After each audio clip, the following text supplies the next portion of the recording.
Hello friends, how are you. Indraj civil services में आपका स्वागत है। मैं हूं अनुज पटेल। आज हम फिर से सामाजिक एवं राजनीतिक जीवन भाग 3 क्लास 8 की अगली यूनिट पे चर्चा करेंगे और देखेंगे उस पर क्या क्या पढ़ना है।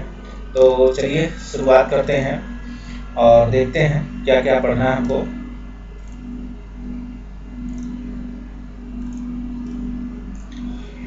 आज हम यूनिट 4 पढ़ेंगे और देखेंगे सामाजिक न्याय और हाशिए की आवाज़ें कि सामाजिक न्याय क्या होता है। अगर आपसे पूछा जाए कि सामाजिक न्याय क्या होता है और हाशिए की आवाज़ें किस तरीके से आप इसको एक्सप्लेन करना चाहेंगे, तो सामाजिक और इसके आगे अगर बात करें तो क्लास 8 की जो है और हम इसके साथ ये यूनिट 4 है सामाजिक न्याय और हाशिए की आवाज़ें, और इसके चैप्टर 7 पर हाशिएकरण की समझ कल हम लोगों ने देखेंगे। कल हम लोग पढ़े थे इससे पहले जो भी चैप्टर। तो सबसे पहले हम देख लेते हैं हाशिएकरण की समझ। और तो चलिए स्टार्ट करते हैं। इससे पहले हम कुछ शब्दों को देख लेते हैं। अगर सबसे पहले बात करें कि सामाजिक न्याय क्या होता है। सामाजिक न्याय आपसे कहा जाए कि आप किसी कॉपी में आपने देखा होगा कि एक पेपर का एक 4 साइज पेपर होता है रूलिंग वाला, उसमें देखा होगा आपने कि एक हाशिया खींचा होता है। ठीक है, इस पेज आप लोग लिखते हैं और ये साइड आपका खाली छूट जाता है। तो हाशिए की आवाज़ें हैं, एक तरीके से कह सकते हैं इसे हम कि वो व्यक्ति जो हाशिए की कॉलम में छूट गए और उनको लिए क्या है, सामाजिक न्याय की आवश्यकता है और इनके लिए हमें आवाज़ उठानी है। तो यही है सामाजिक न्याय और हाशिए की आवाज़ें। इस तरीके से अगर इस चैप्टर को हम चर्चा करें या हम इसको और आगे समझाने की कोशिश करें कि हाशिए सामाजिक न्याय वो है जिसमें समाज में व्यक्ति सामाजिक, आर्थिक और राजनीतिक रूप से समाज की मुख्य धारा में पीछे छूट गए वो व्यक्ति, एक व्यक्ति या कुछ व्यक्तियों का समूह जब अपनी आवाज़ उठाता है कि हमें भी न्याय चाहिए, क्योंकि हमारे संविधान में सामाजिक न्याय और मूल अधिकारों और डीपीएसपी के माध्यम से क्या है, अधिकार और कानून बनाने की सरकार को ड्यूटी दी गई है। व्यक्ति को कानून मिले हैं, अधिकार मिले हैं और सरकार को कानून बनाकर उनके न्याय देने के लिए बात कही गई है। ठीक, और जो व्यक्ति और अपने संविधान में इसके तहत कुछ ड्यूटीज भी दी गई हैं, वो भी सामाजिक न्याय का ही पार्ट है। तो इस तरीके से हम देखेंगे इसे कि जब हम बात करते हैं कि जो व्यक्ति सामाजिक, आर्थिक, राजनीतिक रूप से हाशिए के में छूट गए हैं, पीछे छूट गए हैं, वो जब अपनी आवाज़ उठाते हैं तो वो सामाजिक न्याय के लिए आपसे मांग करते हैं। आपसे मतलब सरकार से मांग कर सकते हैं, समाज से मांग कर सकते हैं या किसी कानून के तहत मांग कर सकते हैं। ठीक है, तो इससे पहले हम देख लेते हैं शब्द संकलन क्या है। ऊंच नीच। ऊंच नीच का मतलब व्यक्तियों या चीज़ों की एक क्रमिक व्यवस्था। अपने यहाँ क्या है, अपने यहाँ जात सिस्टम है जो वो ऊंच नीच की धारणा पे आधारित है। कुछ इसी तरह, क्योंकि सामाजिक न्याय है तो जाहिर सी बात है इसी से रिलेटेड होगा। आमतौर पर अमीर गरीब की कॉन्सेप्ट हो सकता है। ठीक है, क्लास की बात है और कास्ट की बात हो सकती है, दोनों ही चीजें हैं। आमतौर पर ऊंच नीच की सीढ़ी के सबसे निचले पायदान पर वे लोग होते हैं जिनके पास सबसे कम ताकत होती है। जाति व्यवस्था ऊंच नीच की व्यवस्था है जिसमें दलितों को सबसे नीचे माना गया है। अगर हम इस कॉन्सेप्ट को और आगे बढ़ें, देखते हैं घेटोआइजेशन। यह शब्द आमतौर पर ऐसे इलाकों या बस्ती के इस्तेमाल के लिए किया जाता है जिसमें मुख्य रूप से एक ही समुदाय के लोग रहते हैं। घेटोआइजेशन एक स्थिति तक पहुंचने वाली प्रक्रिया को कहा जाता है। ठीक है, मेन चीज इसका कॉन्सेप्ट है पूरा। देखिए इसे कि इस आमतौर पर ऐसे इलाके या बस्ती के लिए इस्तेमाल किया जाता है जिसमें मुख्य रूप से एक ही समुदाय के लोग रहते हैं। घेटोआइजेशन की स्थिति तक पहुंचने वाली प्रक्रिया को कहा जाता है। ठीक है, इस स्थिति तक पहुंचने वाली प्रक्रिया को कहा जाता है। यह प्रक्रिया विभिन्न सामाजिक, सांस्कृतिक और आर्थिक कारणों पर आधारित होती है। भय या दुश्मनी की भी किसी समुदाय को एकजुट होने के लिए मजबूर कर सकती है, क्योंकि अपने समुदाय के लोगों के बीच रहने पर उन्हें ज्यादा राहत मिलती है। समय के इस समुदाय के पास आमतौर पर वहां से निकल पाने की ज्यादा विकल्प नहीं होते हैं, जिसके कारण यह शेष समाज से कटता चला जाता है। अपने यहाँ अगर देखा जाए वर्ण व्यवस्था जो प्राचीन काल में निर्धारित की गई थी, धीरे धीरे वो पहले क्या था, कर्म पे आधारित थी, फिर धीरे धीरे उत्तर वैदिक काल आता है तो उसे जात वर्ण व्यवस्था को क्रमिक वंशवाद कर दिया जाता है, धीरे धीरे वो एक व्यवस्था बन जाती है, चाहे वो स्त्री पुरुष से रिलेटेड हो, चाहे वो ऊंच जाति से रिलेटेड हो, तो धीरे धीरे ये काम देखने को मिलेगा आपको। अब हम आगे बात करते हैं इस पर, कैसे कि आपने देखा होगा वर्ण व्यवस्था के जो दलित लोग होते थे या सामाजिक न्याय, जो आज जिनके लिए आज सामाजिक न्याय की बात होती है, ठीक है, SC और क्या होते थे, समाज की मुख्य धारा से भी कटे होते थे, किसी खास एरिया में उनको चिन्हित किया जाता था, वो गांव के अंदर, ये प्राचीन काल की व्यवस्था कर सकते हैं। और इसके आगे हम ये बात कर सकते हैं कि स्वतंत्रता के पहले की भी कई जगह घटनाएं देख सकते थे, लेकिन स्वतंत्रता के बाद ये चीजें कानूनी रूप से खत्म कर दी गई हैं।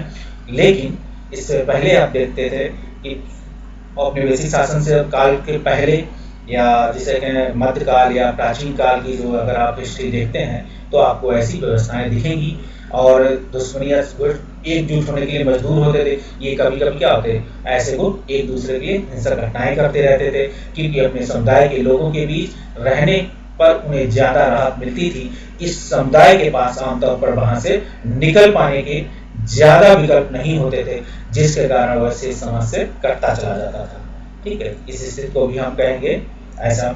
अब मुख्य धारा की हम बात करें, अगर कायदे से किसी नदी या जल धारा के मुख्य बहाव को मुख्य धारा कहा जा सकता है। ठीक, अब ये ज्योग्राफी टर्मिनोलॉजी है, लेकिन इस अध्याय में क्या कहेंगे, मुख्य धारा समाज की मुख्य धारा में मतलब सामाजिक न्याय मिल जाने के बाद क्या है, जब वो आर्थिक सामाजिक राजनीतिक रूप से सशक्त हो जाएंगे तो मुख्य धारा में वापस आ जाएंगे, तो उसके लिए यहाँ मुख्य धारा यूज किया गया है। यह शब्द एक ऐसे सांस्कृतिक संदर्भ के लिए इस्तेमाल हुआ है जिसमें वर्चस्वशाली समुदाय के रीति रिवाजों और प्रचलनों को सही माना जाता है। इसी क्रम में उन लोगों या समुदायों को भी मुख्यधारा कहा जाता है जिसने समाज का केंद्र माना जा रहा है, जैसे बहुधा शक्तिशाली और वर्चस्वशाली समूह। इस चीज की हम बात देखते हैं। अगर हम आगे बात करें, विस्थापित, ऐसे लोग जिन्हें बांध, खनन और विशाल विकास परियोजनाओं की जरूरतों को पूरा करने के लिए जबरन उनके घरों से उजाड़ दिया जाता है। विस्थापित आपने देखा होगा, जब कोई बांध बनता है, कहीं बाघ अभ्यारण्य घोषित कर दिया जाता है, ठीक है, और भी ऐसी चीजें हैं। या आपने देखा होगा कि बहुत सारी फैक्ट्रियां जब बनती हैं, बहुत सारी जब नई बस्तियां बनती हैं, ठीक है, तो क्या होगा, लोगों को वहां से विस्थापित किया जाता है, उनके खेत और जमीन मकान ले लिए जाते हैं। हालांकि जब मकान की बात आती है तो मकान छोड़ के उनकी मुख्य जमीन ली जाती है। जब कोई मकान या बस्ती बसाई जाती है, कुपोषित ऐसे व्यक्ति जिसे पर्याप्त भोजन या पोषण नहीं मिलता है, तो इस चीज पे हम देखेंगे। अब आगे हम बात करें अगर इसके और कि इस पे और क्या क्या पढ़ना है, तो देखेंगे कि अब हम बात करें, अगर ये कुछ चीजें निकाली हुई हैं जो शिक्षकों से रिलेटेड रहता है टॉपिक में, लेकिन इसमें आप लोग भी जान लेंगे थोड़ा तो अच्छा रहेगा। समता एक मूल्य भी है और अधिकार भी, आपको पता है समता एक मूल्य भी है और अधिकार भी है। आप आर्टिकल 14 की बात करेंगे अगर फंडामेंटल राइट के तहत, तो आप क्या देखेंगे, इसके तहत आप देखेंगे कि आपको जो 14 के नंबर अधिकार मिला है, इस पे आप देखेंगे। इसके बाद आप हमने औपचारिक समानता और वस्तुगत समानता के बीच स्पष्ट फर्क देखते हुए वस्तुगत समानता की दिशा में बढ़ने की जरूरत को समझा है। ठीक है, वस्तुगत औपचारिक समानता है और वस्तुगत समानता है। जब इस पे वस्तुगत समानता की ओर बढ़ेंगे तभी हम क्या होंगे, सामाजिक हाशिएकरण में जो लोग पीछे छूट गए हैं उन्हें सामाजिक न्याय दिला पाएंगे। ठीक, समानता को समझने के लिए असमानता के अनुभव और उसकी अभिव्यक्ति पर ध्यान देना भी जरूरी होता है। इस प्रकार हमने अंबेडकर और ओम प्रकाश वाल्मीकि के बचपन के अनुभव के माध्यम से भेदभाव, असमानता की संबंधी संबंधों की पड़ताल की, संबंधों तक पहुंच असमानता के किस कारण को प्रभावित करती है, इस चीज को हम देखेंगे। आपने देखा था अंबेडकर जब ये सोशल मूवमेंट चला रहे थे तो क्या कर रहे थे, इन्हें तालाब का पानी पीने से मना तो इन्होंने अपने समूह के साथ मिलकर कानूनी लड़ाई और सामाजिक लड़ाई लड़ी। ओम प्रकाश वाल्मीकि स्कूल जाते थे तो स्कूल का टीचर इन्हें क्या करता, मानसिक रूप से परेशान करता था, तो इन्होंने स्कूल जाना छोड़ दिया। फिर उन्होंने अपनी एक किताब में अपनी बचपन की कहानियों में उस चीज़ों का लेखा जोखा किया था, जो हमने पिछली किताब में आपको पिछले एक क्लास की चैप्टर में दिखाया था आपको। अगर हम आगे बात करें इसके, शिक्षा तक महिलाओं की पहुंच के उदाहरण से समझने का प्रयास किया गया है। देखिए, अब शिक्षा तक महिलाओं की पहुंच की बात देखिए, प्राचीन काल में या अपने औपनिवेशिक शासन काल में जो क्या थे, शिक्षा जो शिक्षा विषय आए थे, जो बाहर से शिक्षा लेके उन्होंने महिलाओं की शिक्षा के लिए काफ़ी काम किया। खुद महिलाएं आकर उनमें महिलाओं को शिक्षित करने के लिए सामाजिक आंदोलन में भाग लिया और महिलाओं को स्पेशली महिलाओं के लिए कॉलेज खोले। उसमें आप देखिए राज सुंदरी देवी और रुकैया बेगम, जिसको हमने क्लास 7 की बुक में देखा था, के लेखन में इस बात का अंदाजा मिलता है कि अवरोध को दूर करने के लिए औरतें किस तरह संघर्ष करती हैं। आपको हमने बताया था कि औरतें क्या है, सर्वाइवर की स्थिति में रहती हैं। उन्हें मजबूरन आदतन डाल दिया जाता है कि ये काम तुम्हें करना है, तो वो सर्वाइवर टाइप की हो जाती हैं। इसलिए कहा जाता है कि औरतें क्या होती हैं, ज़्यादा सहनशील होती हैं। उनको ऐसा मानसिक रूप से बता दिया गया है। ये मानव द्वारा बनाई हुई एक क्या है, साइकोलॉजी कह सकते हैं, जिसे लोगों ने क्या है उनके माइंड में डाल दिया है, क्योंकि वो क्या है, वो या अपना या वो उन चीज़ों को झेलते झेलते उनकी आदत में आ जाती है। ठीक है, हमने संविधान में दिए गए मूल अधिकारों का बार बार जिक्र किया है। इनके माध्यम से हम इस बात पर जोर देना चाहते हैं कि समानता और प्रतिष्ठा का विचार भारत के लोकतंत्र के संचालन के लिए महत्वपूर्ण है। आप इसे चीज देखेंगे, असमानता से विभिन्न समूह और समुदायों पर किस तरह के असर पड़ते हैं। आपने ये भी देखा होगा, आदिवासी, मुसलमान और दलित, इन समुदायों पर खास ध्यान दिया गया है। इन 3 समूह के इसलिए चुना गया क्योंकि इन तीनों समूह के हाशिएकरण की अलग अलग हैं। ठीक है, इन तीनों समूह के क्या हाशिएकरण के अलग अलग कारण कह सकते हैं। कई बार उन्हें हाशिएकरण अलग अलग रूपों में अनुभव होता है। आपने देखा होगा उनके अलग अलग कारण भी हैं। आदिवासियों के हाशिएकरण के कारण अलग हैं, मुसलमानों के हाशिएकरण के अलग अलग हैं। क्यों क्या है, आदिवासी की अगर हम बात करते हैं यहाँ, तो आदिवासी क्या करते हैं, आदिवासी अपने एरिया को छोड़ने को तैयार, वो एक अपने खास एरिया कल्चर को छोड़ने को तैयार नहीं होते हैं अगर सरकार इनके लिए कुछ काम करना चाहे। ठीक है, और मुसलमान को देखा होगा कि इनको भी इनके यहाँ क्या है, थोड़ी शिक्षा का अभाव है। ठीक है, लोग महिलाओं को या वहाँ 3 तलाक की जैसे कॉन्सेप्ट था पहले, अब तो सरकार ने कानून बना दिया इस पर। दलितों के लिए जो लोगों के बीच में क्या है, भावनाएं ऐसी हैं, ठीक, खास ध्यान नहीं देना। इन 3 समूह को इसलिए चुना गया है क्योंकि इन तीनों समूह के हाशिएकरण के कारण अलग अलग हैं। कई बार उन्हें यह हाशिएकरण अलग अलग रूपों में अनुभव होता है। सरकार और स्वयं इन समुदायों ने विभिन्न संघर्षों के जरिए अपने हाशिएकरण को दूर करने के लिए किस तरह की कोशिशें की हैं। सरकार इस स्थिति से निपटने के लिए कानून बनाती है और इन समुदायों को लाभ पहुंचाने के लिए कई नीतियां और योजनाएं लागू करती है। आपको बताया हमने कि क्या है, आर्टिकल 14 और 15 क्या है, आर्टिकल 14 विधि के समझ समानता और संरक्षण की बात, और 15 में क्या है, लिंग, जाति, धर्म, भेदभाव, स्थान के आधार पर किसी के पास आप भेदभाव नहीं करेंगे। तो ये दोनों आर्टिकल आपस में मिलकर आर्टिकल 17 का क्या करते हैं, काफी हद तक खात्मा करके और समाज की जो हाशिएकरण में लोग हैं उनको मुख्य धारा में लाने में महत्वपूर्ण भूमिका निभाते हैं। आपको अगले चैप्टर में पता लगेगा कैसे होता है ये।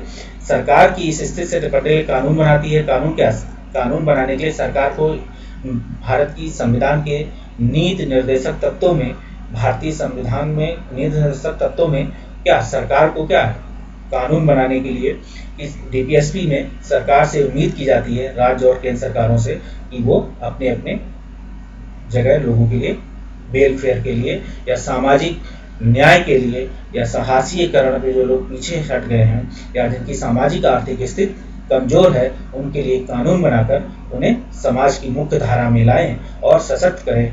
इसी तरह के काम महिलाओं और बच्चों के लिए भी डीपीएसपी में निर्धारित किए गए हैं और सरकार डीपीएसपी के माध्यम से और अन्य कानूनों के माध्यम से इन सभी लोगों के लिए क्या है, कानून और नीतियां लागू करती है। अब हम आगे बात करते हैं, अब चैप्टर की शुरुआत करते हैं हम लोग। तो चैप्टर 7 की बात है, अध्याय हाशिएकरण की समझ। देखिए इसमें हमको क्या क्या पढ़ना है, हमको ये देखना है पहले तो सामाजिक रूप से हाशिए पर होने का मतलब क्या होता है।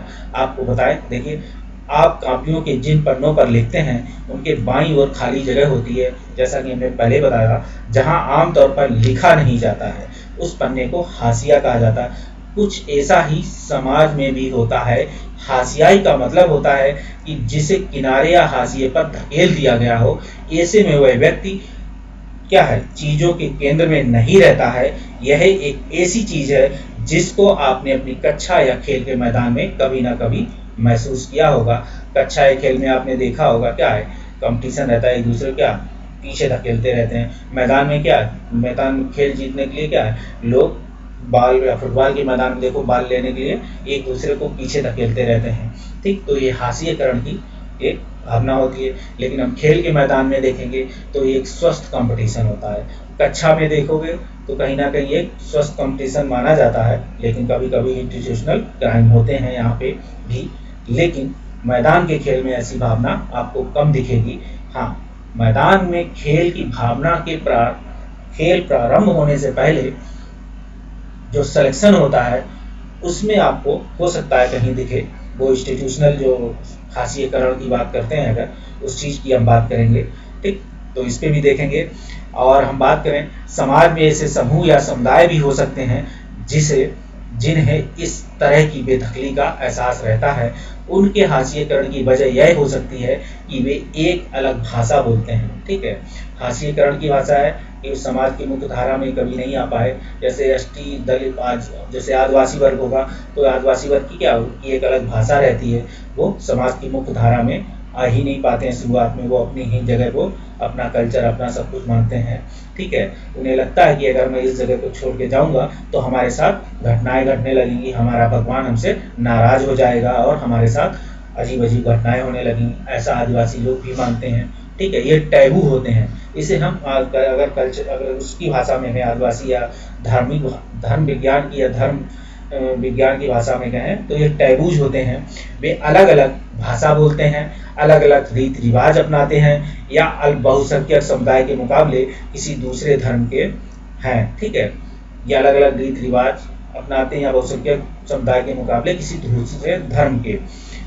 वे अपनी गरीबी के कारण सामाजिक हैसियत में कमतर के माने के, वो अपनी गरीबी के कारण, ठीक, सामाजिक हैसियत में कमतर माने जाने की वजह से शेष लोगों के मुकाबले कमतर, मतलब कमतर का मतलब कम, मनुष्य के रूप में देखे जाने की वजह से खुद को हाशिए पर महसूस करने लगते हैं। क्या होता है हम आपको बताएं, जैसे क्या होता है, शुरू से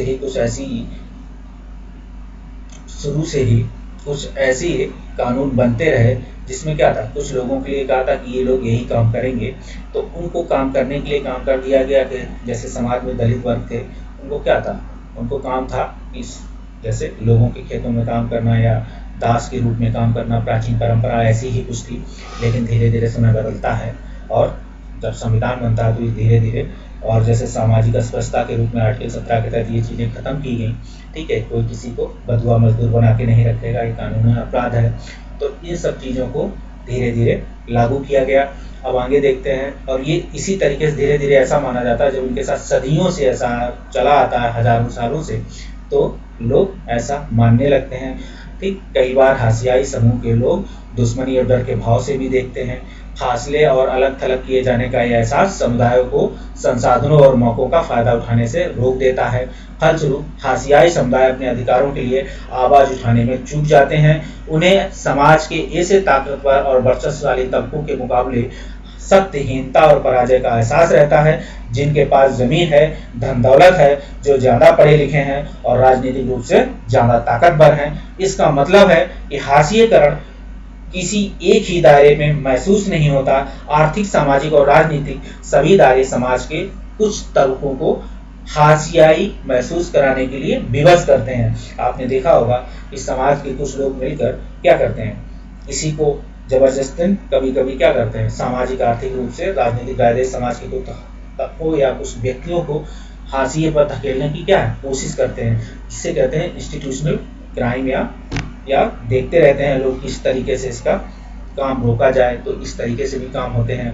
तो ये सब हाशिएकरण पे कभी कभी इस तरीके से लोगों को धकेल दिया जाता है। अब हम बात करते हैं, इसको कार्टूनी रूप से समझेंगे कि दिल्ली में एक आदिवासी परिवार रहता है। देखिए क्या कहता है, सोमा और हेलेना दादाजी के साथ बैठकर टेलीविजन केवल गणतंत्र दिवस की परेड देख रही थी। ठीक, अरे अरे देखो आदिवासियों का नाच, दादू वे आदिवासियों को हमेशा नाचते गाते क्यों दिखाते हैं। ठीक है, तो ये हाँ, क्या हमारे बारे में वे कुछ और भी नहीं जानते। ठीक है, ये खुद भी आदिवासी समझाए थे। तो ऐसा कर सही कहा तुमने, आदिवासियों की दुनिया बहुत समृद्ध है, ज़्यादातर लोगों को इस बात का कुछ पता नहीं है, उनके दादाजी कह रहे हैं। फिर कहते हैं, जब मैं तुम्हारी उम्र का था तो उड़ीसा में हमारा गांव बहुत खूबसूरत हुआ करता था। हमें अपनी ज़रूरत की सारी चीज़ें अपनी ज़मीन और जंगलों से मिल जाती थी। हम भी धरती, जंगल और नदियों की बहुत कदर करते थे। तभी अचानक हमें बताया गया कि जंगल हमारे नहीं है। वन विभाग के अफसरों और ठेकेदारों ने बहुत सारे जंगल साफ करा डाले। अगर हम जंगलों को बचाते तो हमारी पिटाई करते, हमें अदालत में घसीटा जाता था। वहाँ ना तो हम वकील मिलता था, ना ही अपना मुकदमा लड़ सकते थे। ठीक, ये क्या था, ये सब हाशिएकरण पे एक तरीके से धकेल दिए गए। फिर देखिए, फिर आपने अपनी जान कैसे बचाई। बच्ची कह रही है अपने दादा से, हमें तो बहुत सारे लोगों को अपने अपने अपने घर बार छोड़ने पड़े। आसपास के कस्बों जो काम धंधे समय समय पर मिल जाते थे उनसे काम करने लगे। ये बाहर निकल के शहरों में आ गए, या जैसे रोड, जैसे देखिए रोड बन रही है तो रोड पे लेबर का काम या आसपास के फैक्ट्रियों में काम धीरे धीरे करने लगे।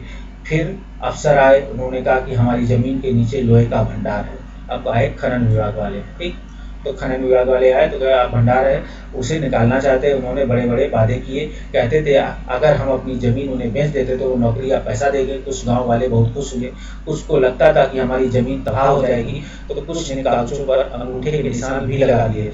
उन्हें पता नहीं था कि अंगूठे का निशान लगा कर भी अपनी ज़मीन बेच रहे हैं। मुट्ठी भर लोगों को उन्होंने मोटी नौकरी पर रख लिया, छोटी मोटी नौकरी पर रख लिया, लेकिन ज़्यादातर लोगों को अपनी ज़मीनें नहीं बेची, ज़्यादातर लोगों ने अपनी ज़मीनें नहीं बेची।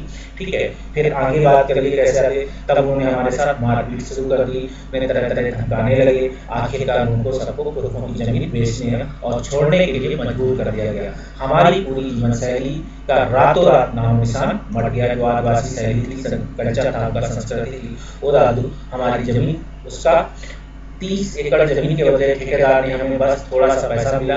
मैं अपने ज़्यादातर दोस्तों के साथ उसके बाद फिर कभी नहीं मिल पाया। ठीक है, इसके बाद फिर आ गया है, देखिए इस तरीके से लोग यातनाएं और काम धंधा चलाते थे आदिवासियों पर।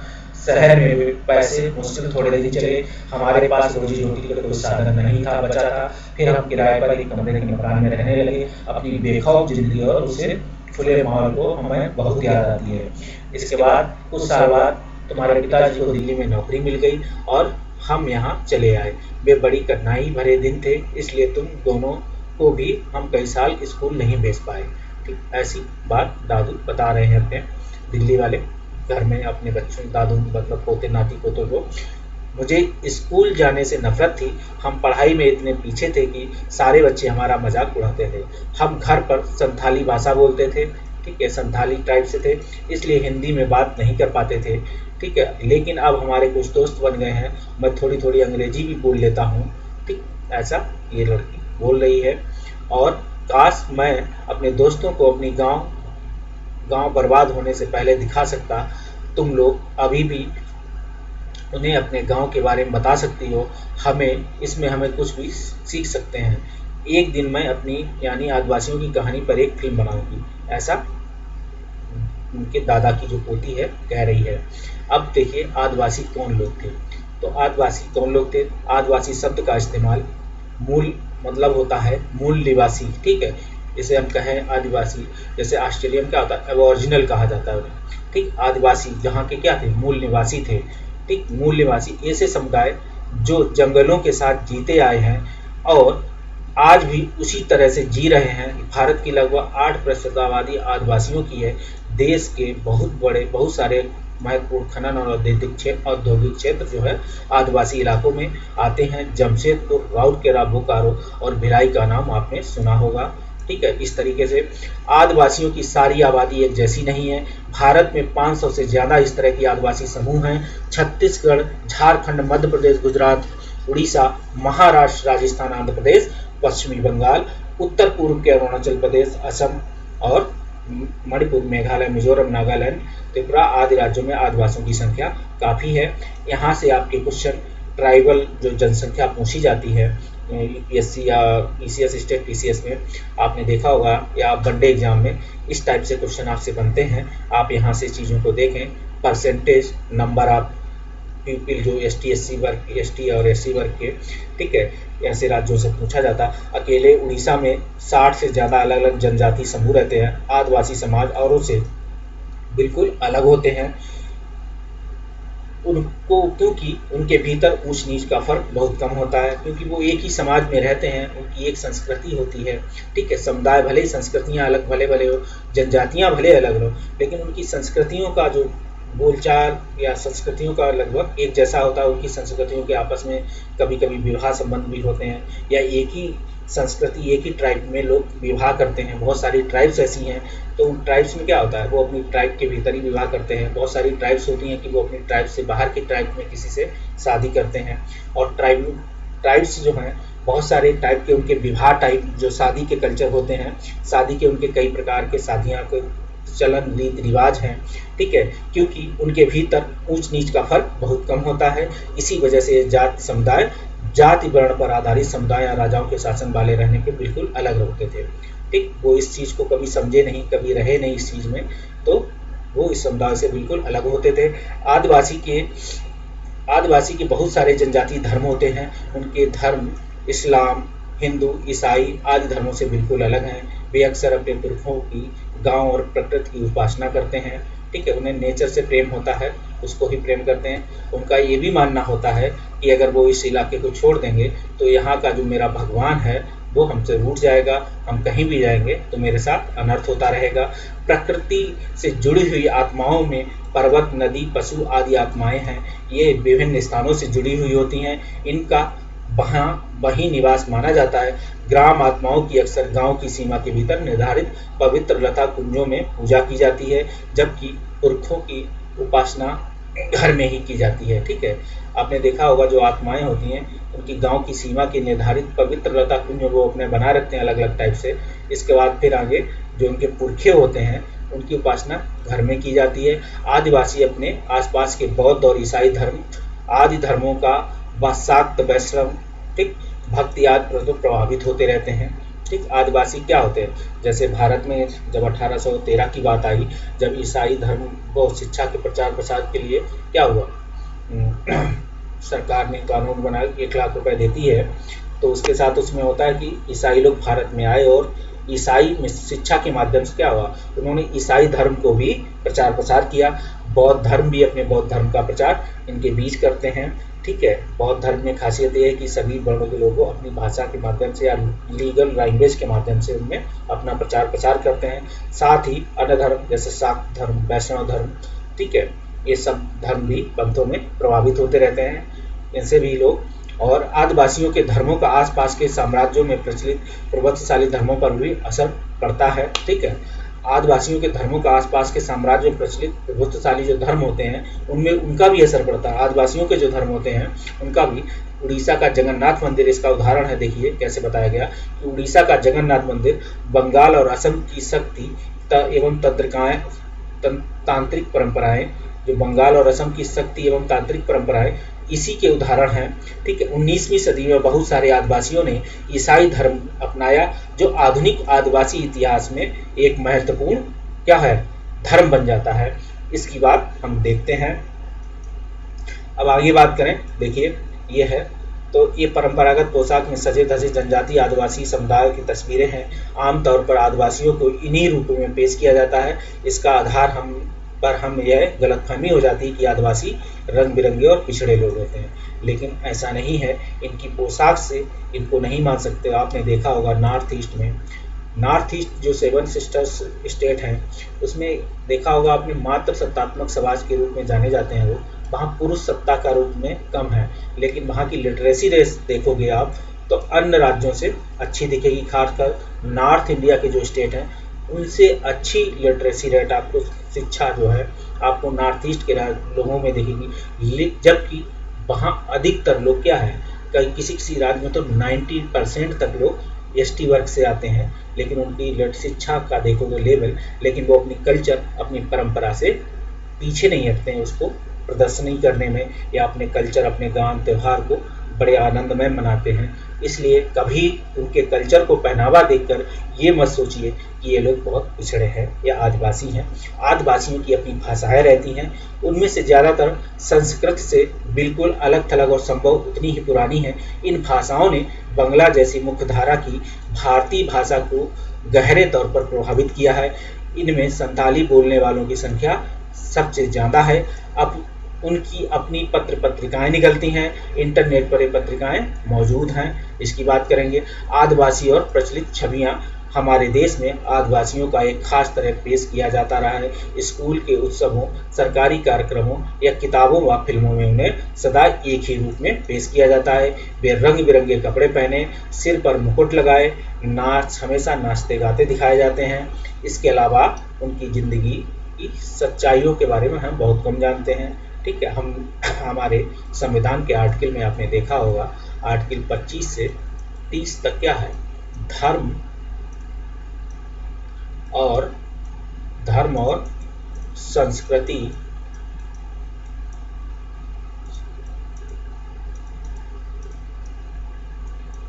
संस्कृति और भाषा के प्रचार प्रसार या इंस्टीट्यूशन खोलने के लिए अधिकार मिले हैं लोगों को, या एक व्यक्ति अपनी भाषा, अपनी संस्कृति के लिए बचाव कर सकता है, इंस्टीट्यूशंस खोल सकता है। ठीक, ऐसे भी हैं, ऐसे ये भी राइट है मूल अधिकार के तहत। वे रंग बिरंगे कपड़े पहने, सिर पर मुकुट लगाए, हमेशा नाचते गाते दिखाई देते। इसके अलावा हम उनकी ज़िंदगी की सच्चाइयों के बारे में बहुत कम जानते हैं। इसलिए बहुत सारे लोग इस गलतफहमी का शिकार हो जाते हैं कि उनका जीवन बहुत आकर्षक, पुराने किस्म का और पिछड़ा हुआ है। आदिवासियों पर यह आरोप लगाया जाता है कि वे आगे नहीं बढ़ना चाहते। बहुत सारे लोग पहले मान लेते हैं कि वे बदलाव के लिए विचारों से दूर रहना चाहते हैं। ठीक है, ऐसा है भी और नहीं भी, लेकिन बहुत ऐसा मान लिया जाता है, क्योंकि कई बार कई लोग मना कर देते हैं। वो ये चाहते हैं कि जो भी हमें विकास दिया जाए तो हमें अपने स्थान पे दिया जाए, लेकिन अगर सरकार उनको उनकी तरीके से समझाए, ठीक है, समझाए, उन्हें समाज से मुख्य धारा में लाने के लिए काम करती है, ठीक है, कुछ नए मॉडल्स तैयार करे, तो इसमें काफ़ी हद तक सक्सेस हो सफलता मिल सकती है, मिली भी है। अब तो आदिवासी देखा होगा आपने कि आपको हर शहर में दिखते हैं, हर नौकरी में दिखते हैं। ठीक है, सरकार की योजनाओं के माध्यम से वो काफ़ी हद तक समाज की मुख्य धारा में लौटने की प्रक्रिया में काफ़ी आगे आ चुके हैं। तमाम साम्राज्यों और सभ्यताओं के विकास करेंगे भारत में। विकास के क्रम में देखते हैं आदिवासी और विकास। तमाम साम्राज्यों और सभ्यताओं के विकास में जंगलों का बहुत गहरा महत्व रहा है। लोहा, तांबा, सोना, चांदी के अयस्क, कोयले और हीरे के भंडार, कीमती लकड़ी, ज़्यादातर जड़ी बूटियाँ, पशु उत्पाद, मोम, लाख, शहद, स्वयं जानवर, हाथी जो कि शाही सेनाओं का मुख्य आधार रहा है, ये सभी जंगलों से ही मिलते थे। इसके अलावा जंगलों जीवन के आगे बढ़ते रहने में जंगलों का बहुत बड़ा योगदान रहा है। इन्हीं जंगलों से बहुत सारी नदियाँ निकलकर जो शहरों की ओर आती हैं, या किसी देखा होगा किंगडम के किसी किले, या ऐसा देखा होगा कि वो नदियाँ पहाड़ी इलाकों से निकलती हुई किसी इलाके या किसी बस्ती से बहती हुई आगे बढ़ती रहती हैं, तो पानी मिलता रहता है उन्हें। हमारे देश का सबसे बड़ा हिस्सा जंगलों से ढका हुआ था। आपने देखा होगा प्राचीन काल में ही, कम से कम 19वीं सदी के मध्य तो इन विशाल भूखंडों का आदिवासियों का जबरदस्त ज्ञान था। ठीक है, जंगलों का जितना ज्ञान आदिवासियों का था उतना किसी के पास नहीं। इनके इलाकों में उनकी गहरी पैठ थी, उनका जंगलों पर पूरा नियंत्रण था, इसलिए आदिवासी समुदाय बड़ी बड़ी रियासतों और रजवाड़ों के अधीन नहीं रहे। ठीक है, कभी भी आपने देखा होगा जो रियासतें थीं, ठीक है, कभी उन आदिवासियों को या रजवाड़ों के अधीन उन्हें कभी नहीं रखा, बल्कि बहुत सारे वन संसाधनों के लिए आदिवासियों पर निर्भर भी रहते थे। ठीक है, उन्हें इस हाशियाई और शक्तिहीन समुदाय के रूप में देखा जाता था, हाशियाई और शक्तिहीन समुदाय के रूप में लेकिन उन्हें देखा जाता था। औपनिवेशिक शासनकाल से पहले आदिवासी समुदाय शिकार और चीज़ें बीन कर आजीविका चलाते थे। एक जगह ठहर कर काम एक मतलब उनका एक जगह ठहर कर कम रहते थे, स्थानांतरित होते रहते थे। इसलिए आपने देखा होगा चलवासी खेती या स्थानांतरित खेती आदिवासियों की क्या थी, मुख्य खेती होती थी। अभी भी दिखेगी आपको जगह जगह, लंबे लंबे साथ साथ लंबे समय तक एक स्थान पर नहीं खेती करते थे। हालांकि ये परंपराएं अभी भी कायम है, लेकिन पिछले 200 सालों में आए आर्थिक बदलाव, वन नीतियों, राज्य एवं निजी उद्योगों के राजनीतिक बदलाव की वजह से इन लोगों को बागानों, निर्माणों, स्थलों, उद्योग और घरों में नौकरी करने के लिए ढकेला जा रहा है। अब ये लोग, इनसे कहा जा रहा है कि आप अपने इस काम को छोड़कर आप सरकारी नौकरी, प्राइवेट नौकरी या अन्य कोई बिजनेस भी कर सकते हैं। इसके लिए सरकार बहुत सारे प्लान भी चलाती है। बाकी घरों में नौकरी करने के लिए जब उनके पास कोई जगह ही नहीं बचेगी तो शहर की तरफ आते हैं और वो घरों में भी काम करते हैं, अगर वो लिटरेसी रेट उनमें नहीं है, अगर वो शिक्षित नहीं है। तो आज के भारत में कौन सी धातुएं महत्वपूर्ण हैं, क्यों वे धातुएं कहाँ से हासिल होती हैं, क्या वहाँ आदिवासियों की आबादी है? आप देखिए, जहाँ जहाँ भारत में खनन होता है, चाहे वो सोना, चांदी, हीरा, तांबा, जो भी आपने देखा होगा, मेटल्स, नॉन मेटल्स की जो भी अयस्क हैं, मेटल्स हैं, वो माइनिंग में कहाँ कहाँ होते हैं, वहाँ लगभग ट्राइब्स पाई जाती हैं। अगर हम बात करें, ये सिर्फ 5 उत्पाद बताइए जो जंगलों से मिलते हैं, जिनका आप घर में इस्तेमाल करते हैं। सोचिए इस बारे में। वन भूमि पर निम्नलिखित मांगे किन किन लोगों से की जा रही हैं? ठीक है, मकानों और रेलवे के निर्माण के लिए इमारती लकड़ी कहाँ से आती है? खनन के लिए वन भूमि कहाँ से मिलती है? गैर जनजातीय लोगों द्वारा कृषि के लिए वन भूमि का उपयोग कैसे किया जाता है? वन्य जीव अभ्यारण्यों के रूप में सरकार द्वारा आरक्षित जमीन कैसे की जाती है? इन मांगों से जनजातीय समुदाय पर किस तरह असर पड़ता है, आप ये भी देखेंगे। फिर देखिए आप आदिवासी से औपनिवेशिक शासनकाल में कैसे अंग्रेज लोगों ने औपनिवेशिकों के जो आदिवासी समुदाय थे उनके हक छीने, काम कराया। ठीक, बहुत सारे मूवमेंट भी हो गए। आपने देखा काना संथाल विद्रोह या काना सिद्धू जो देखा होगा आपने, जो नेता थे, या आपने देखा होगा नॉर्थ ईस्ट में ऐसे कुछ विद्रोह हुए। झारखंड और आसपास के आदिवासी 1830 के दशक से ही क्या थे, बड़ी संख्या में भारत और दुनिया के अन्य इलाकों मॉरिशस, कैरिबियाई और ऑस्ट्रेलिया में जाते रहे हैं। इन्हें क्या है, बंधुआ मजदूर के रूप में ले जाया जाता। चाय के बागान का उद्योग असम में उनके श्रम के बूते ही पैरों पर खड़ा हो पाया, जो अंग्रेज चाय चीन से लाए थे और लगाई थी इन्होंने। आज अकेले असम में 70 लाख आदिवासी हैं। इसके विस्थापन की कहानी भीषण कठिनाई और यातना, विरह, मौत की कहानियाँ रही हैं 19वीं सदी में। इन पलायनों के कारण 5 लाख आदिवासी क्या मौत के मुंह में जा चुके थे 19वीं सदी में। नीचे दिया गया गीत आदिवासियों की आकांक्षाओं और असम में उसके वास्तविक वकालत को पेश करता है। ठीक है, तो ये गीत है एक आदिवासियों के लिए। आओ मिनी असम चले, हमारे देश में बहुत कष्ट है, असम की धरती पर मिनी हरियाली से भरे चाय के बागान हैं।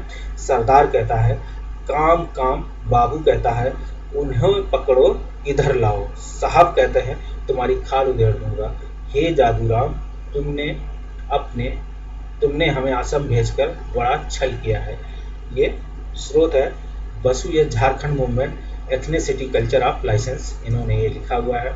अब देखिए यह फोटो उड़ीसा की कालाहांडी जिले की है। फोटो की बात करें, आपको पता है न्यामगिरी पहाड़ियाँ हैं, आपको याद रखना चाहिए ज्योग्राफी से।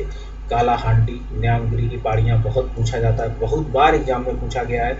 डोंगरिया कोंड नामक आदिवासी, आप ये याद रखिए कि डोंगरिया कोंड आदिवासी समुदाय, ठीक है, यह डोंगरिया कोंड आदिवासी समुदाय का इलाका है। ठीक, उड़ीसा, कालाहांडी, न्यामगिरी, डोंगरिया कोंड आदिवासी समुदाय कहाँ पाया जाता है, ये कम से कम नहीं तो 4 से 5 बार एग्जामों में पूछा जा चुका है।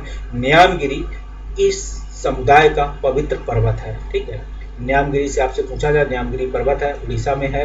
ठीक है, एक बड़ी एल्युमिनियम कंपनी ने यहाँ खनन और शोधन करके रिफाइनरी लगाना चाहती थी। यह योजना आदिवासी समुदायों को विस्थापित कर देगी। इस समुदाय के लोगों ने इस प्रस्ताव योजना का जमकर विरोध किया। पर्यावरण भी इसका विरोध कर रहे हैं। सर्वोच्च न्यायालय ने कंपनी के खिलाफ मुकदमा चल रहा है, लेकिन अंततः इन्हें क्या होता है, कंपनियां को ये ज़मीन मिल जाती है और ये लोग यहाँ माइनिंग कार्य करते हैं।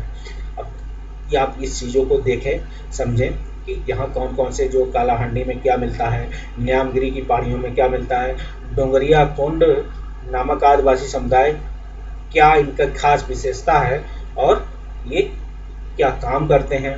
ठीक है, और कहाँ पाई जाती है, ये सारी चीज़ें एग्जाम में पूछी जा चुकी हैं।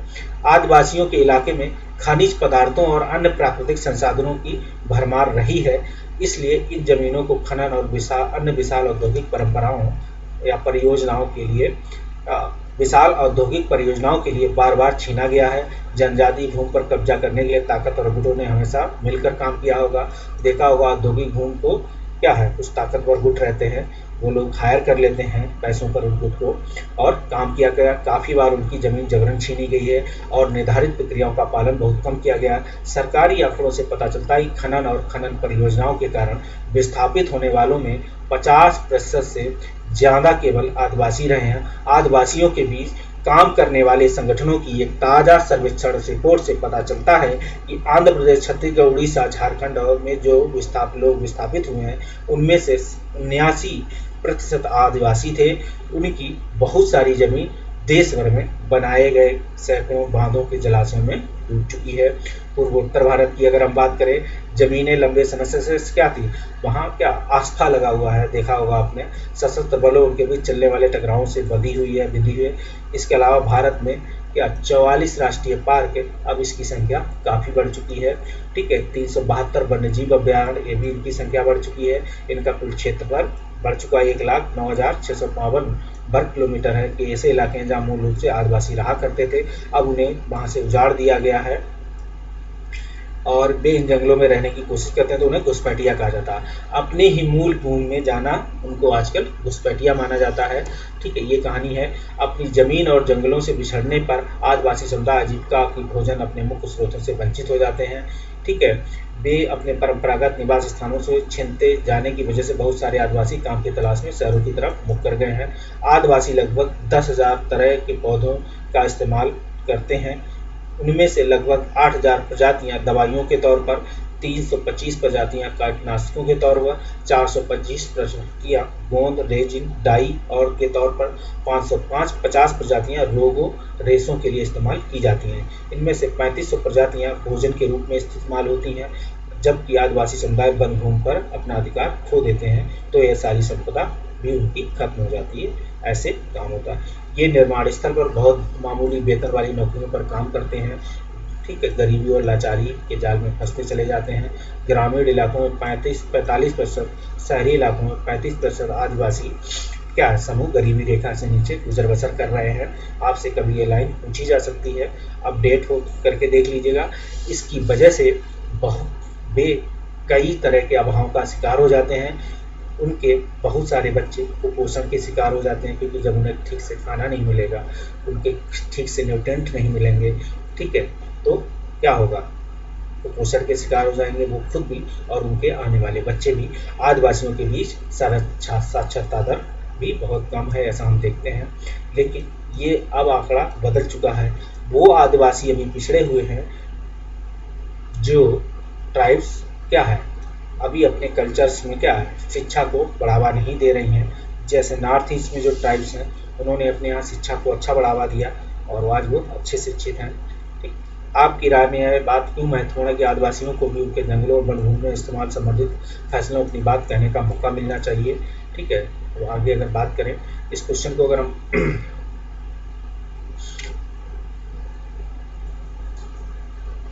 हाँ, इस क्वेश्चन को हम अगर बनाना जाएं, ठीक, तो देखिए, क्या आपकी राय में, क्या आप इस मैच से सहमत हैं कि भारतीय संविधान के मूल अधिकारों के तहत अभिव्यक्ति की स्वतंत्रता के तहत आदिवासियों को भी जंगल और उनके वनभूमि से इस्तेमाल से संबंधित फैसलों में अपनी बात कहने का मौका मिलना चाहिए? क्या इस अधिकार के तहत उन्हें अपनी बात कहने का मौका मिला या उन्होंने बात रह पाई और उन्होंने अपने कानूनों से अपने अधिकार हासिल किए? चर्चा कीजिए। इस तरीके से क्वेश्चन बन सकता है। अब आगे बात करें, आदिवासी जीवन के आर्थिक और सामाजिक आयाम एक दूसरे से जुड़े हुए हैं। एक दायरे में होने वाला विनाश दूसरे दायरे में प्रभावित करता है। आपने देखा होगा सामाजिक आयाम है जो एक दूसरे से जुड़े हुए हैं। एक दायरे में होने वाला विनाश दूसरे दायरे को कैसे प्रभावित करता है। साथ ही आपने देखा है कि उनके संसाधनों के लिए होने वाली छीना झपटी और विस्थापन की प्रक्रिया अक्सर कर कैसी होती है, दर्दनाक या हिंसक हो जाती है। क्योंकि विस्थापन की प्रक्रिया में क्या होता है, आदिवासी अपनी जगह जंगल जमीन छोड़ने को तैयार नहीं होते हैं, तो सरकार कभी क्या होता है, सरकार जिनको ये जमीन हायर देती है, उस कंपनी क्या होती है, वो कंपनी किराए की गुंडों के माध्यम से या आसपास के ताकतवर गुटों को इकट्ठा करके उस जमीन पर क्या करती है, जबरन उन लोगों को विस्थापित करती है, उनकी ज़मीन हथियाती है, ऐसे काम करती है। और जो कंपनी वादा करती है कि मैं आप लोगों के लिए काम करेगी, वो काम भी अक्सर कर देखा होगा विस्थापन में वो लोग उतना सहयोग नहीं देते हैं, तो ऑलरेडी सरकार सोचते हैं कि सरकार इस पे काम करेगी, या सरकार और कंपनी की आपस में मिलीजुली कहानी से भी ये घटनाएँ घटती हैं। लेकिन कानूनी अधिकार के तहत वो लोग अपनी बात करते हैं, कानून के तहत वो कोर्ट जाते हैं, कभी उन्हें न्याय मिलता है, लेकिन वर्षों भी में मिलता है, तुरंत उन्हें वो यहाँ कानून के तहत न्याय नहीं मिल पाता है।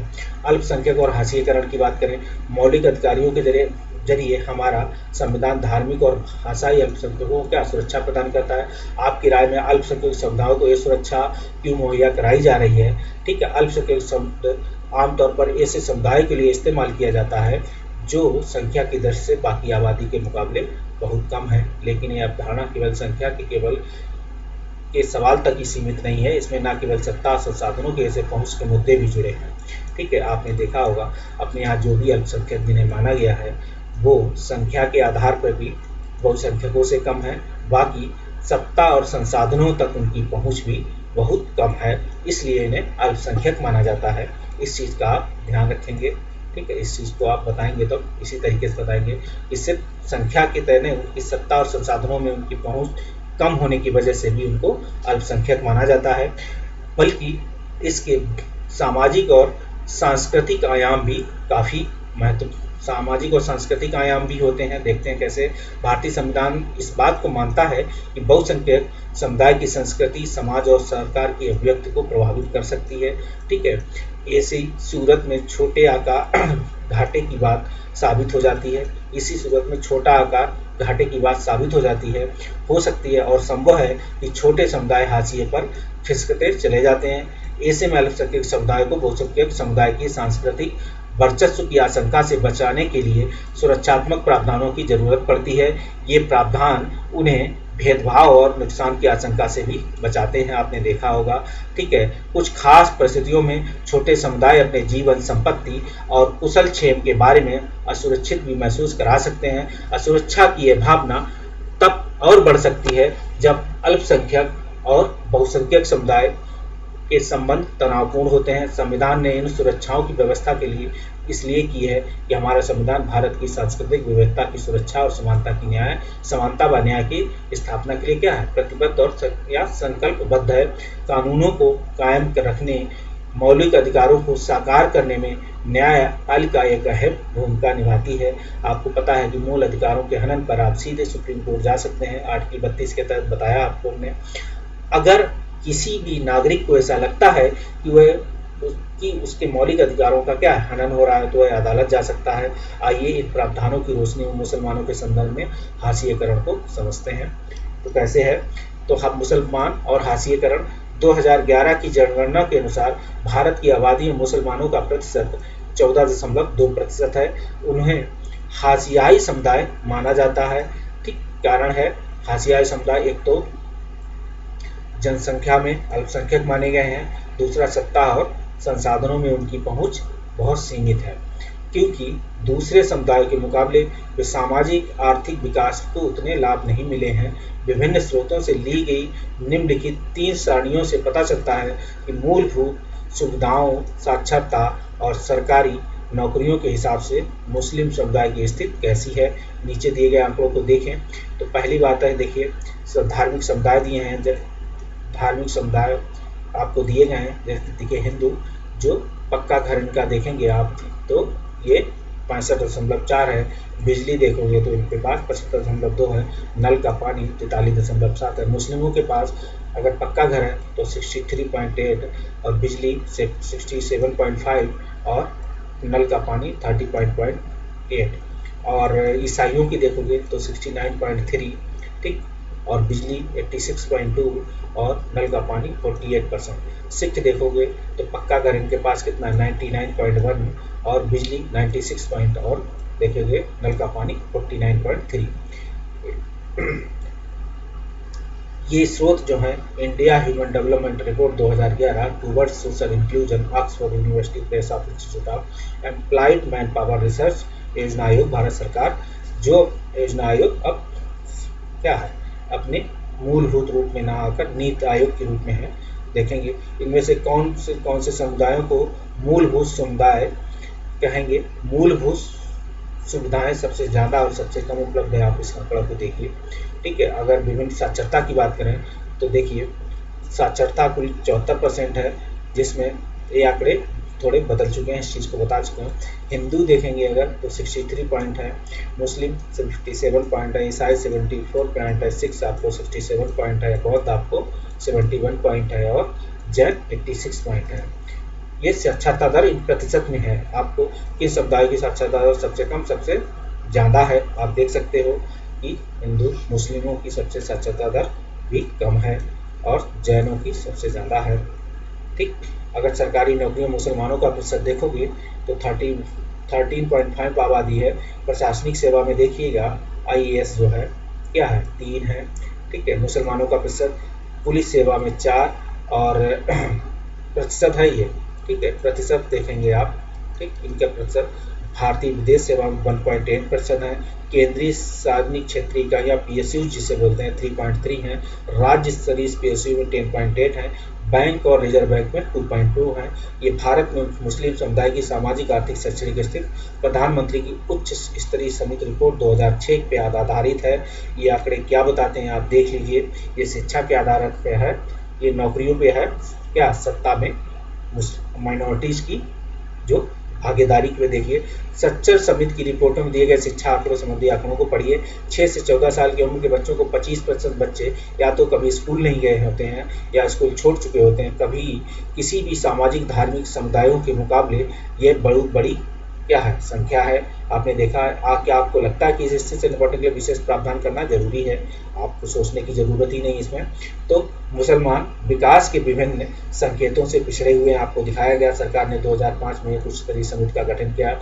न्यायमूर्ति राजेंद्र सच्चर की अध्यक्षता में बनाई गई इस समिति ने भारत में मुस्लिम समुदायों की सामाजिक आर्थिक और शैक्षणिक क्या है स्थिति का जायजा लिया। रिपोर्ट में इस समुदाय के हाशिएकरण का विस्तार से अध्ययन किया गया। समिति की रिपोर्ट से पता चला कि विभिन्न सामाजिक आर्थिक शैक्षणिक संकेतों के हिसाब से मुसलमानों की स्थिति अनुसूचित जनजाति जैसे अन्य हाशियाई समुदायों से मिलती जुलती है। उदाहरण के लिए 7 से 16 साल की उम्र के मुस्लिम बच्चे सामाजिक धार्मिक समुदायों के बच्चों के मुकाबले ठीक है अन्य सामाजिक धार्मिक समुदाय के मुकाबले के बच्चे औसतन काफ़ी कम साल में स्कूली शिक्षा ले पाते हैं। आपको हमने पिछली क्लास में बताया था कि जो है मुस्लिम में शिक्षा का स्तर देखा होगा लड़कियों का, जहां अन्य लड़कियां जो हैं 4 साल बाद शिक्षा छोड़ देती हैं, वहीं मुस्लिम लड़कियां 3 साल के बाद शिक्षा छोड़ देती हैं। ये आंकड़े बताते हैं कि वो लोग कैसे पीछे हैं अन्य समुदायों से। इसी तरीके से पूरे अगर अल्पसंख्यकों मुस्लिम समुदाय देखेंगे अगर तो 7 से 16 साल की उम्र के बच्चे अन्य सामाजिक धार्मिक समुदाय के बच्चे के मुकाबले औसतन उनकी क्या है कम साल में स्कूली शिक्षा ले पाते हैं। मुसलमानों के आर्थिक सामाजिक हाशिएकरण के कई पहलू हैं। दूसरे अल्पसंख्यकों की तरह कई मुसलमानों के कई रीति रिवाज और व्यवहार मुख्य धारा के मुकाबले क्या है काफ़ी अलग हैं।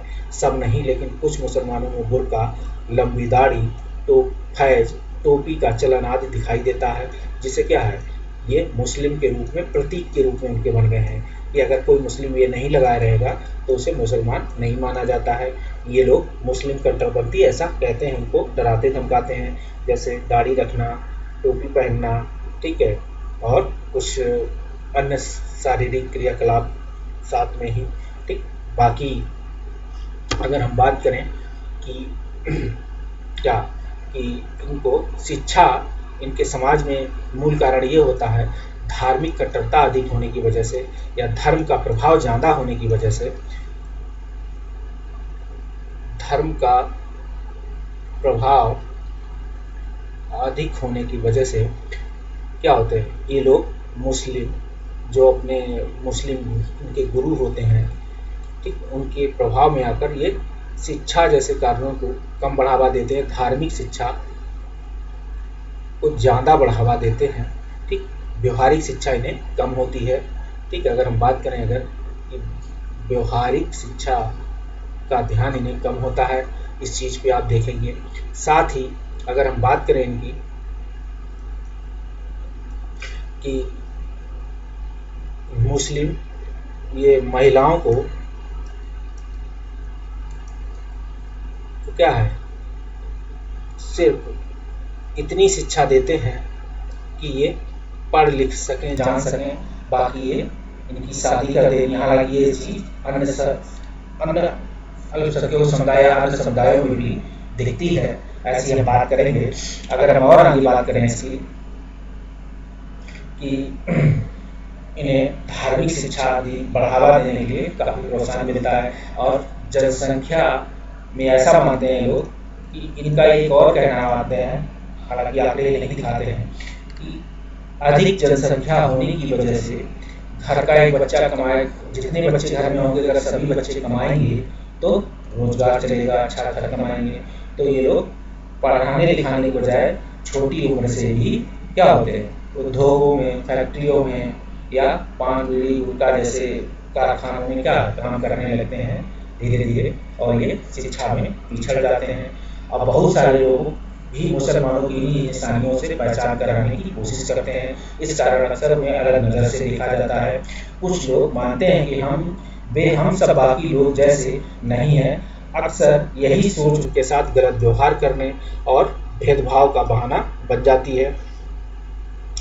हम आज करें, अंसारी परिवार किराए पर मकान ढूंढ रहा था, क्लास 7 में पढ़ा था, लेकिन मुस्लिमान होने की वजह से क्या होता है, लोग उन्हें किराए मकान नहीं देते हैं। ये हाशिएकरण का कारण है।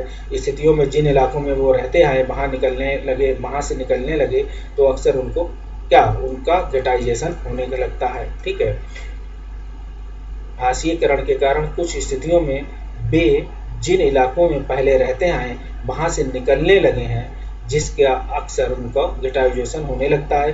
कभी कभी यही पूर्वाग्रह घृणा और हिंसा को जन्म देता है। ठीक है, ऐसी बात देखा होगा। इनका ऐसा मानता है कि जहाँ रहते हैं वो खास स्थान में समुदाय के लोग रहते हैं, तो उनका क्या होता है, गेटाइजेशन की बात होती है, तो पूर्वाग्रह हिंसा को जन्म देने लगते हैं। अब देखिए, स्टॉप अटैक तो क्या है, मुस्लिम्स वुमेन राइट्स, अब ये लोग अपने बात कहने लगी हैं। ठीक है, आंदोलन करने लगी हैं। एक समय तो था कि ये घर से बाहर निकलने तक इनको अधिकार नहीं था। भारतीय संविधान में शिक्षा के अधिकार के तहत कानूनों के माध्यम से, डीपीएसपी के माध्यम से सरकार ने सभी महिलाओं के लिए शिक्षा के क्षेत्र में काम किए। आज महिलाएं अपने अधिकारों की मांग करने लगी, वो चाहे किसी भी धर्म की हो, कम ज़्यादा संख्या हो सकती है। मुस्लिम महिलाएं भारत में महिला आंदोलन का एक महत्वपूर्ण हिस्सा रही हैं। आप देखिए, मैं एक मुसलमान क्षेत्र के माहौल में रहती हूँ। कुछ साल पहले रमज़ान के दौरान वहाँ कुछ गड़बड़ी हुई, जिससे जल्दी ही सांप्रदायिक रूप ले लिया। मैं और मेरा भाई पड़ोस में इफ्तार की दावत पे आए थे। मैंने परंपरागत कपड़े सलवार कमीज पहनी थी, मेरे भाई शेरवानी पहने थे। घर लौटने पर हमसे कहा गया कि कपड़ों को बदलकर जीन्स और टी शर्ट पहन लें। मुझे यह बात अजीब क्यों नहीं लगी, क्या हमारे पहनावे से हमारी पहचान पता चलती है? क्या आम पहचान सारे खतरों के भेदभाव की जड़ है?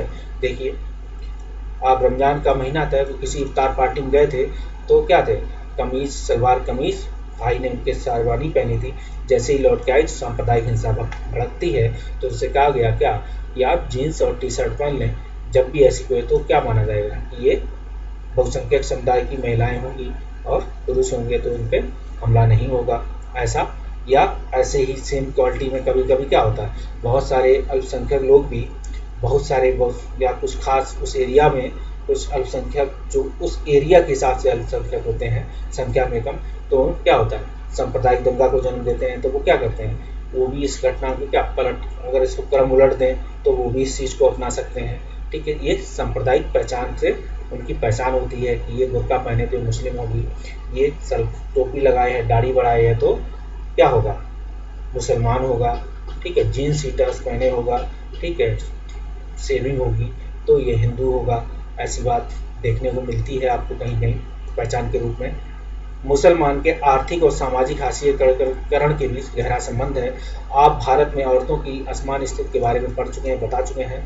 बहुत सारे सारे समूह के अनुभव से पता चलता है कि हाशिएकरण एक जटिल परिघटना है जिससे निपटने के लिए कई तरह की रणनीतियां, संसाधनों, सुरक्षाओं की जरूरत है। इसका मतलब है कि संविधान द्वारा परिभाषित अधिकारों और उनके अधिकारों को साकार करने वाले कानूनों व नीतियों की रक्षा में हम सभी के बराबर जिम्मेदारी बनती है। इनके बिना ना तो हम उस विविधता की रक्षा कर पाएंगे जो हमारे देश को एक अनूठी छटा देती है, और ना ही समानता के प्रति राज्य की प्रतिबद्धता को साकार कर पाएंगे। ठीक है, ऐसी बात अब देखेंगे। अब निष्कर्ष के रूप में देख लेते हैं। इन समुदाय के हाशिए पर रह जाने के कारण अलग अलग कारण रहे। प्रत्येक समुदाय क्या करता, अलग अलग तरह की अलग अलग कारण महसूस करा।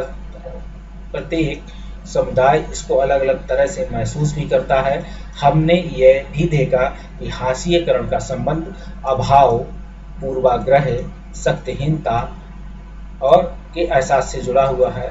ठीक है, अभाव, पूर्वाग्रह और शक्तिहीनता के एहसास से जुड़ा हुआ है। हमारे देश में कई और भी हाशियाई समुदाय हैं, दलित भी इसी तरह के समुदाय हैं। हाशिएकरण से कमजोर सामाजिक हैसियत नहीं पैदा होती है। हाशिएकरण से कमजोर सामाजिक हैसियत ही नहीं पैदा होती, बल्कि शिक्षा व अन्य संसाधनों का तक पहुंच को भी बराबर नहीं मिल पाती है। इस तरीके से इसके बावजूद हाशियाई समुदायों का जीवन भी बदला जा सकता है और बदलता है। ठीक है, सरकार ने इस दिशा में बहुत सारे प्रयास किए हैं। कोई भी हमेशा एक ही तरह के हाशिए पर नहीं रहता है। अगर हम हाशिएकरण के इन उदाहरणों पर ध्यान दें और पाएंगे कि दोनों समुदायों के पास भी संघर्ष और प्रतिरोध का एक लंबा इतिहास रहा है। हाशियाई समुदाय अपनी सांस्कृतिक विशिष्टता बनाए रखना चाहते हैं और साथ ही अधिकारों, विकास और अन्य अवसरों में बराबर हिस्सा चाहते हैं। ठीक है, इस बात को देखेंगे। सच्चर समिति की रिपोर्ट में मुसलमानों के बारे में प्रचलित दूसरी गलत फहमियों को और भी उजागर कर दिया। आमतौर पर माना जाता है कि मुसलमान अपने बच्चों और को सिर्फ मदरसों में भेजना चाहते हैं। आंकड़ों से पता चलता है कि केवल 4% मुसलमान बच्चे मदरसों में जाते हैं। मुसलमान के 66% बच्चे सरकारी और 30% बच्चे निजी स्कूलों में पढ़ रहे हैं। इस चीज़ पे भी सच्चर रिपोर्ट में बात आई है। जैसे अभी हमने बात की थी आपसे कि मुस्लिम समुदाय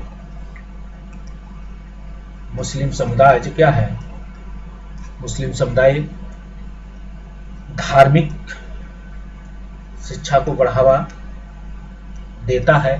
ठीक, तो ये सच्चर रिपोर्ट ऐसा कहती है कि ये इसमें से सिर्फ 4% बच्चे ऐसे हैं जो ऐसा कह रहे हैं।